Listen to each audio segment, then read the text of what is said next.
my fellow citizens of all nations. It's hard to find a single word that would describe this book because it expresses so many things. It expresses life. You look at as a third person to the life of different people, and it gives us sort of unique perspective of a God. You observe everything and you understand. You feel at least that you understand ins and outs of the situation. You understand it deeply. So main story is about Harry, and basically Harry will face this challenge of raising his son alone for a couple months, and it is interesting why that happens as well. That happens because of Harry's unfaithfulness. It was a one night stand, and Gina, a name of Harry's wife, she decides to break up with Harry and moved to Japan to chase her dreams. And it's interesting how the relationship between the couple and dynamic is at the beginning, because Harry has sort of this crisis about his life, about what he does in life. He does not really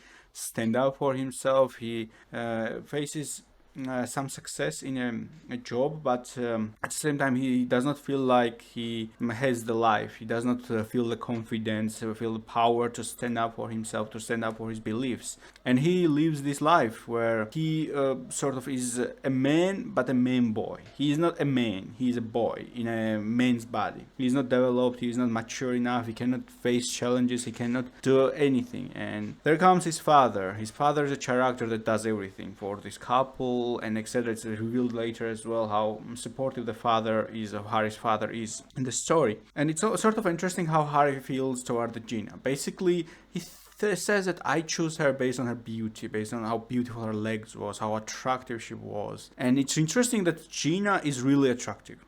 But Harry does not feel like he deserves her. So he sort of subconsciously sabotages the relationship and it all breaks down. But at the same time, it's interesting how Harry feels toward the Gina. Basically, he feels that she's outside of his league. And that's how dynamic revolves. And Harry feels that he somehow tricked Gina. And when they break up, Gina tells Harry this. Sometimes I feel like an old woman. You tricked me, she said. You tricked me into loving you. And this is true. This is how Harry genuinely feels. Harry genuinely feels that he has tricked her into loving him. And it's difficult to describe in words what type of mental challenges and etc. Harry faces, financial, mental, etc. His dad passes away.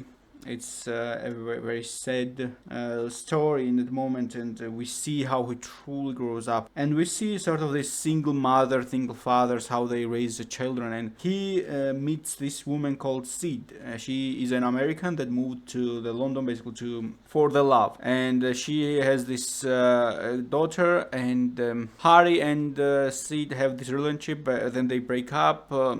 And it's a sort of a dynamic of this modern family, of this broken family. It's very interesting in the sense that we see how Harry grows up. We see how Harry becomes a man. Basically, when he stands on his ground, one of the reasons he was fired, for example, from his job was that he did not stood on his ground. That was one of the things. And also, another interesting thing is that in his work life, he could not imagine to find a middle ground. Only way he could see was either he was entirely into the work and he did not have a time for his family and for his kid, or he was not working. So he could not see a middle ground between them. He could not see a part-time job, or he did not vision it. He always thought that he had to be this person that's always 100% involved in everything. But he finds the opportunity where he finds this job where he has time for his kid as well.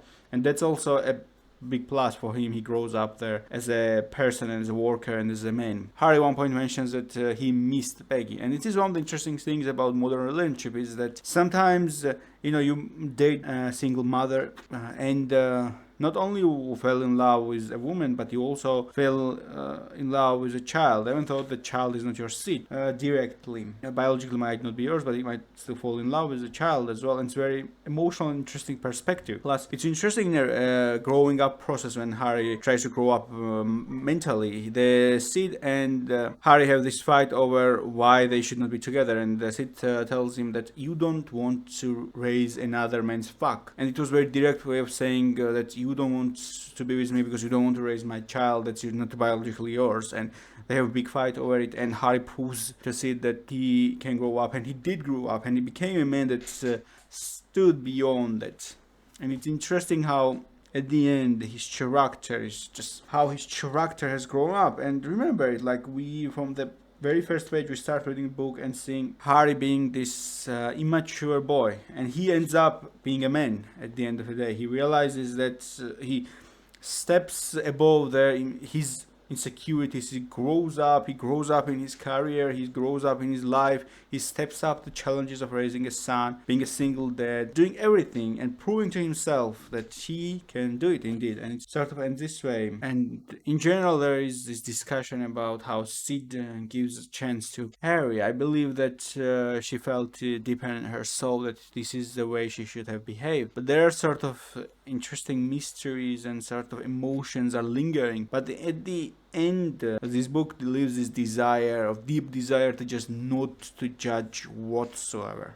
Just to not to be judgmental at all. Just to be as an observer and don't judge anything we see. This is the power and masterpiece of this book, which helps us to put us in that place, in this very specific place where we sit and watch without being this judgmental. And that's all. And yeah, have a nice day. Don't forget to hit the like button and subscribe if you have not already. See you in next video.